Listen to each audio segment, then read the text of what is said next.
besok di hari kiamat tidak akan bergeser telapak kaki seorang hamba sebelum ia dimintakan tanggung jawab terlebih dahulu tentang 4 persoalan. Apa yang 4 itu? Pertama, an umrihi fima afnahu. Umur yang diberikan kepadanya akan dimintakan tanggung jawab kelak di mana umur itu dihabiskan. Diberikan umur 30 tahun ke 40 tahun, 50 sampai 70, 100 bahkan. Sejak kita akil balik sampai ajal datang merenggut nyawa, di mana umur itu dihabiskan. Kita sering main-main, padahal waktu berjalan terus. Kita sering lalai dan lupa, padahal malaikat maut tidak pernah lalai dan lupa. Seorang Nabi Yakub alaihissalam, seketika akan ajal, beliau menanyakan, kalau saya ajal kenapa tidak diberitahu lebih dahulu? Kata malaikat maut, sudah diberitahu. Loh, bagaimana caranya diberitahu? Perubahan yang terjadi pada fisik kita adalah pemberitahuan. Uban yang bertabur, mata yang mulai lamur, pendengaran yang mulai kabur, itu semua pemberitahuan agar kita mawas diri. Umur akan dimintakan pertanggungan jawab di mana umur itu dihabiskan. William Shakespeare memang pernah bilang, waktu hidup itu singkat.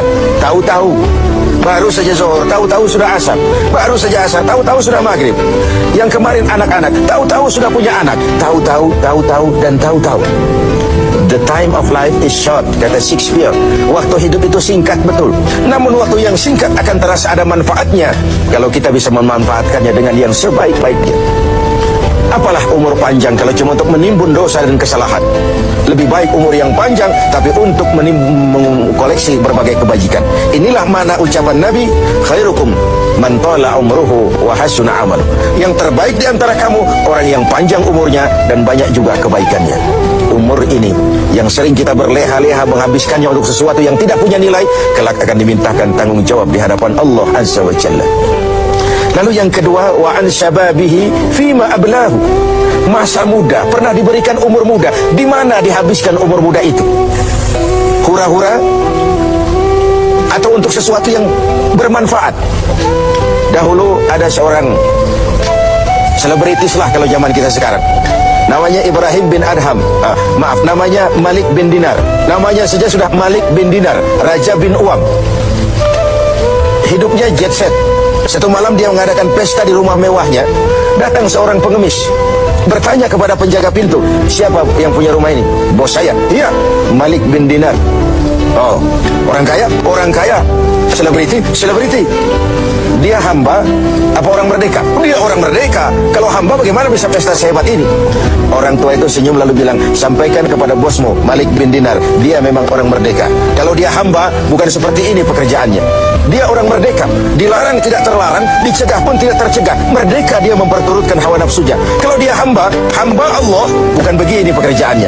Menghabiskan waktu untuk pesta, hura-hura, sesuatu yang tidak ada gunanya. Ini disampaikan kepada Malik bin Dinar. Dia tercenung mendengar orang tua yang misterius itu. Malamnya dia bermimpi kiamat datang, dia masukkan ke dalam neraka. Karena itulah lalu dia bertaubat dan kemudian menjadi ahli sufi yang terkenal, Malik bin Dinar. Masa muda akan dimintakan tanggung jawab. Yang ketiga, wa an ilmihi maza amilabi. Ilmu yang dimilikinya, kemana ilmu itu diamalkan? Untuk mencerdaskan orang atau untuk membodohi orang yang memang sudah bodoh?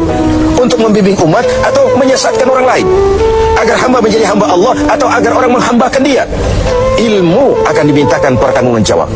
Yang terakhir, wa an malihi min aina iktasabahu wa fima anfaqahu. Kita akan dimintakan tanggung jawab tentang harta kita. Dari mana harta itu didapat dan kemana harta itu dibelanjakan. Perhatikan yang terakhir ini.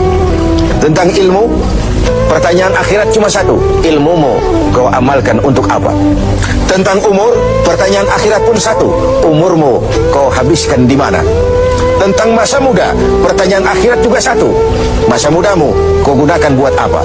Tapi khusus tentang harta, pengadilan akhirat bertanya dua, hartamu kau dapat dari mana dan kau belanjakan kemana? Dari mananya dan kemananya? Kadang didapat dari cara yang benar, tapi dibelanjakan untuk yang tidak benar. Atau bisa juga didapat dari cara yang tidak benar, dibelanjakan kepada jalan yang benar. Itu pun tidak mungkin kedua-duanya. Pemirsa TV7 yang berbahagia, mudah-mudahan kita tidak bernasib seperti orang tua pengusaha di awal pertemuan kita ini. Semoga kita menjadi orang yang bisa mempertanggungjawabkan baik umur, masa muda, ilmu pengetahuan, dan harta yang dititipkan Allah kepada kita. Tidak satupun yang akan luput dari pengadilan akhirat.